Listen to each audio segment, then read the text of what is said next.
morning, ladies and gentlemen. My name is Lieutenant Colonel Scott Seagraves. I will serve as today's Master of Ceremony on behalf of our host, Lieutenant General William B. Caldwell IV. Welcome to the GMC Prep School's Patriot Day ceremony. This day marks the 14th anniversary of the day our nation was attacked by terrorists that resulted in the loss of over 3,000 American lives in the states of New York, Pennsylvania, and our nation's capital, Washington, D.C. At this time, Lieutenant General Caldwell will address the formation.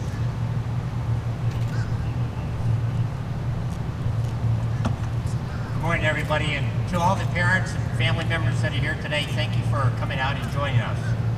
As you all know, here at Georgia Military College, we believe there are two critically important components of what we do. One is to give you a superb education.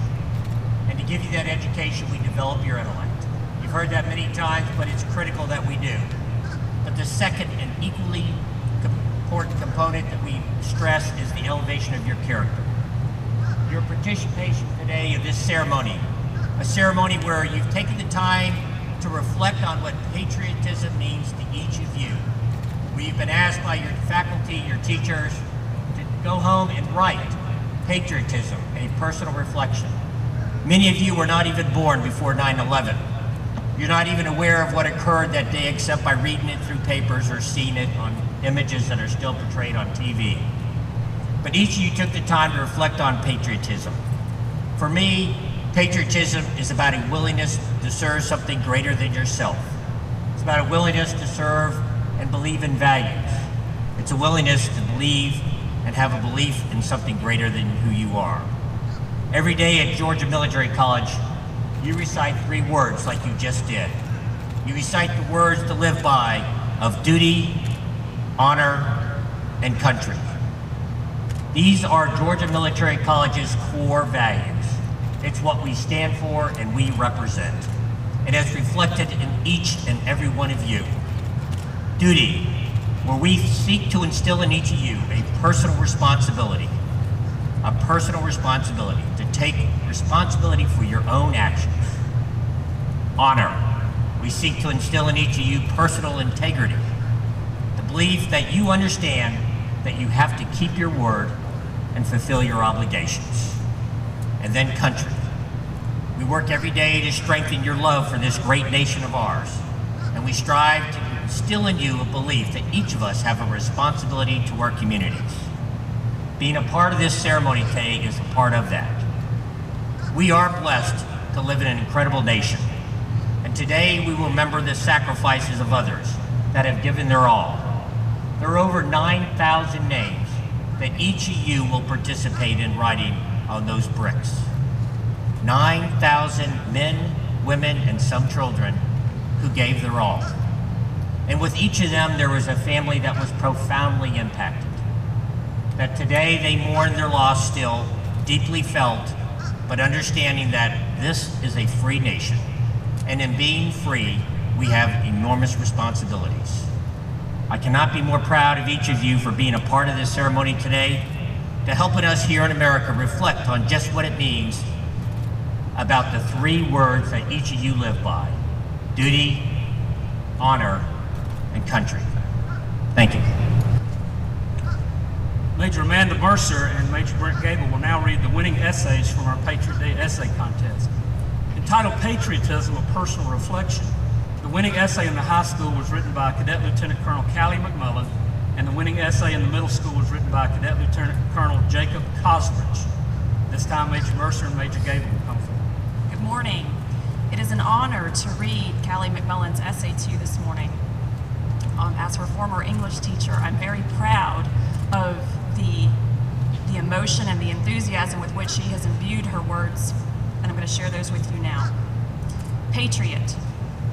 What is the worth of a country without its people? What is the worth of a body of people that convene for no common purpose? These are the questions that traverse my mind as I steadily walk towards that tombstone, my Korean War veteran's tombstone, the resting place of my devout grandfather. My grandfather, the product of our nation's passionate and powerful military, a man who utilized the opportunity to strive for our country, not out of selfish ambition, but for his adoration for the land that we stand upon, and his endearment for the people whom all members of a national fraternity bound together by one ideal, patriotism. Millions of men and women make the decision to give up their lives for a higher purpose beyond themselves so that we, as a country, may live in comfort. These men and women, just like my grandfather, accepted their obligation to military service and to relinquish themselves for the continuation of the dream that we civilians live.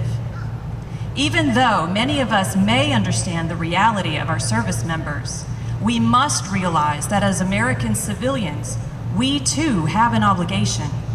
We are charged with the responsibility of upholding true patriotism, an idea that travels well beyond hosting barbecues in July and waving flags at a motorcade, an ideal that glides past fireworks shows at the lake and missing a day of school or work to celebrate.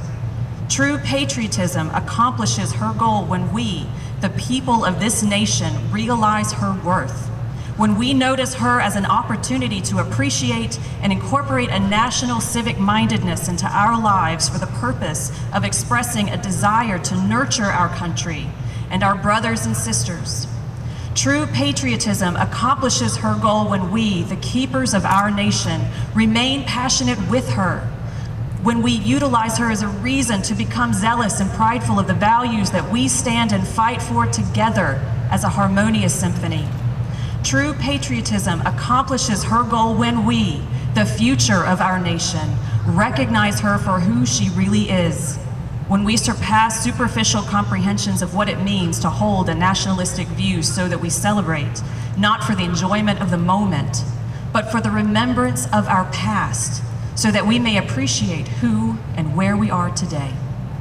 All of us, whether we are members of the military or whether we are civilian citizens, are entrusted with a responsibility, the responsibility of having an appreciation for our country.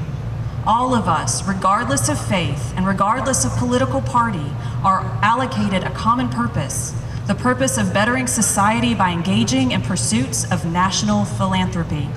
We are secured together not by land or geographical location, but by our shared love and devotion to one another. It is our duty to carry our attitudes and actions in a way that express true patriotism. It is our honor to be American patriots. Good morning. It is my pleasure also to read one of my current students, Jacob Kalsrich's essay. Patriotism has been in America since the beginning. It is the driving force that has led America to win wars. Americans define patriotism differently. For some people, it only goes as far as lighting off fireworks and grilling juicy hamburgers on the 4th of July. Patriotism means more to me since my dad was in the military. For me, patriotism means sacrifice, hope, and standing up for what you believe in. I feel sacrifice is the main component in patriotism. Since my dad was in the military, I had to sacrifice him going to my sporting events, being home on my birthday, and kissing me goodnight while he was deployed. There's also the moving aspect of the military. Moving in the military isn't a simple move into a different neighborhood. Moving usually entailed locating to a different state. The physical aspect of moving wasn't the difficult part. It is moving to a new place while hoping to make friends and gaining acceptance, but also knowing all too well that in a year or two, you would be leaving again and sacrificing your new friendships. I think patriotism also means having hope. When my dad was deployed, I could only hope and pray that he did not get hurt. Since anything can happen in war, I hoped he would come home safe, alive, and in one piece. During my various moves, I hoped that I could fit in with the culture of my new school and make new friends like the place I had just left. I also hope that we do not get attacked on American soil again. I was born a month after 9/11 happened, and I've seen enough documentaries to know what happened on that day. I know it was horrible, and thousands of people died. The terrible attack also started the global war on terrorism. Hope is the only feeling that can stay with you through the most challenging times. Finally, I think patriotism requires a person to stand up for what they believe in. I can speak about what I believe in and not get in trouble. Not everyone has to think that ice cream is a great way to celebrate earning a new job. Diversity is what helps us make up America, and the Constitution guarantees that Americans can have their own thoughts on issues and how the government is run. Everyone is allowed to be different and have his or her thoughts. They are allowed to vote for whom they want to in office, and they can write to their congressmen on issues they feel are important. America is a very diverse country, and it is the diversity that helps create a better country. Different people show patriotism differently. Sacrifice is a major part in patriotism, whether it is big or small. Hope can always be present even when times are difficult. Standing up for what you believe in is important, for it betters the country. Patriotism is the driving spirit of America. At this time, Lieutenant General Caldwell, accompanied by Cadet Alex French, Cadet Alexis French, and Cadet Caroline Wood, will lay a wreath at our campus flagpole in memory of those who perished on 9/11 and the ensuing war on terror. Cadets Alex and Alexis French are laying this wreath in memory of their father, Staff Sergeant Alex French IV, who was killed in action September the 30th, 2009, while a member of the 1st Battalion, 121st Infantry Regiment. Cadet Caroline Wood is laying the wreath in memory of her father, Sergeant Roy A. Wood. Sergeant Wood was killed in action on January the 9th, 2004, while serving as a medical sergeant assigned to Operational Detachment A-2092, Company C, 3rd Battalion of the 20th Special Forces Group. This morning, the GMC family is honored to have with us Cadet Wood's mother, Mrs. Anna Wood, and Cadet French's mother, Mrs. Shanika French.